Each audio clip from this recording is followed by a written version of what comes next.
do you do when the thing that you didn't ask for happens in your life in the shifting seasons? I don't care how good you are, I don't care how talented you are.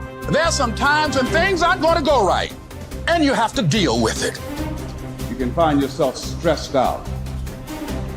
You can find yourself depressed, mentally fragile because of the experiences, the turbulence that you have gone through. You can experience enough pain in life that it can clobber you to the ground, and you believe you can't do it. You believe that this is it for you. No, it's not. What if you told people the story of, hey, I had a fucked up life, but I don't want to tell you that. I'm going to tell you what I'm going to do next, and I'm going to go out and do it. That is what self-development is about. That is what peak performance is about. That is what breaking through self-limiting beliefs is about, is rewriting the story. Because as long as you have breath in your lungs, as long as your heart is beating, as long as you have consciousness in your mind, you can go and rewrite the story of how your life ends. Setbacks will happen. When they do, it's okay to cry, but eventually you have to get over it and move on. It is good to be uncomfortable. I've never met anybody who was terribly creative or gifted or strong in leadership who was also comfortable. It's always those people who say, is there not a cause? Those exceptional people who are uncomfortable with the times and rise to the challenge because they refuse to allow the chaos around them to determine the conqueror within them. People who resist the toll to go down and stand fiercely in spite of opposition and say, I'm going to do it anyway. Forget all your problems. Everyone has the same problems. It's our solutions to those problems that make us different. Do you have the courage to get what you want? It takes courage to achieve your goals, man. It's easy to give up. It's easy to look at these people and make excuses as to why they can do what you can't. You have everything you need to achieve anything. Our great problem is not that we feel that we are powerless, but that deep down inside we feel that we are powerful beyond measure. It's an incredible thought. It's almost a scary thought, isn't it? But it's also true, because the powers that you have are extraordinary. Have faith like a child. Adults are too skeptical. You may not be able to do all you find out. You may not be able to do all you find out, but you should find out all you can do. See, you don't want to wind up at the end of your life and discover that you've lived only 1/10 of it, and the other 9/10 went down the drain. Be curious. Get excited like a child over your ability to make yourself do anything for change.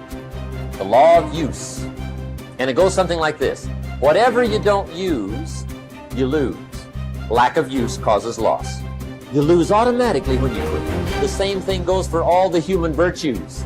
Ambition, unused, declines. Strong feelings, unused, diminish.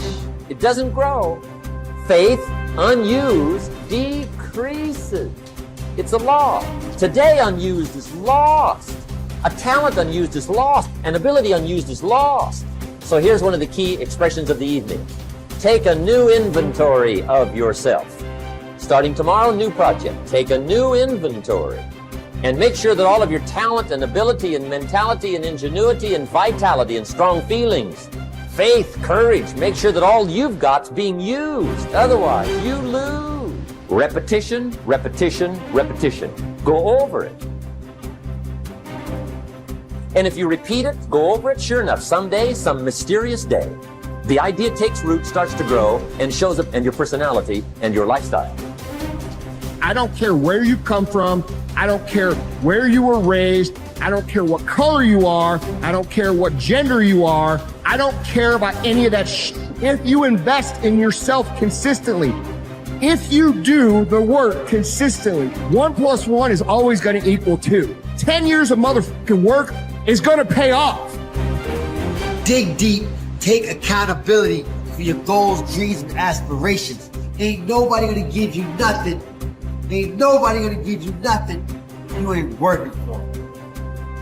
And the reason why some of you can't get to that next level, we don't have enough stuff in you to push you to get through some of the hell you gotta go through. That house ain't gonna get you through that hell. That car ain't gonna get you through that hell. You only go to another level when you're on this level and you eating out of trash cans and you say, enough is enough. I'll do whatever it takes. Do you, be you, for you.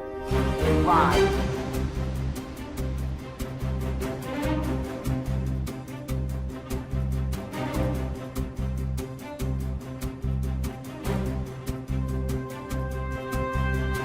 You should treat yourself like you're someone responsible for helping. And the first question is, well, why don't you? And the answer is, well, there's a lot wrong with you, you know? And it's hard to exercise enough love and care in a deep and non-naive way to care properly for something like that. It's an encouragement to assume, to act out the proposition that even if life is as difficult as it seems to be, and if you're as vulnerable and weak in a fundamental sense as you definitely are, and characterized by this terrible propensity for the infliction of voluntary suffering on yourself and others, and that destructive tendency, that there's still something within you that's so remarkable and so aligned with order and being in the proper manner that you can climb above that, let's say like Abel, and that you can make the proper sacrifices, and that you can set yourself right, and you can set your family right, and you can set the world right, and that the mere possibility that that might occur, that that might be within the realm of potential, means that you have a moral obligation to exercise the responsibility to take care of yourself as if you're something that matters. And that if you did that properly, it might turn out that what you did would matter, that it would matter to you, that it would be meaningful in the way that things that matter are meaningful, and that it would matter to everyone around you. If you aim to be something you are not, you will always fail. Aim to be you. Aim to look and act and think like you. Aim to be the truest version of you. Embrace that you-ness. Endorse it. Love it. Work hard at it. And don't give a second thought when people mock it or ridicule it. Most gossip is envy in disguise. I believe that what we become depends on what our fathers teach us at odd moments, when they aren't trying to teach us. We are formed by little scraps of wisdom. Maturity is the ability to live fully and equally in multiple contexts. Most especially, the ability, despite our grief and losses, to courageously inhabit the past, the present, and the future all at once. The wisdom that comes from maturity is recognized through a disciplined refusal to choose between or isolate three powerful dynamics that form human identity. What has happened, what is happening now, and what is about to occur. Immaturity is shown by making false choices. Living only in the past, or only in the present, or only in the future, or even living only 2 out of the 3. Maturity is not a static arrived platform where life is viewed from a calm, untouched oasis of wisdom, but a living elemental frontier between what has happened, what is happening now, and the consequences of that past and present. First imagined and then lived into the waiting future.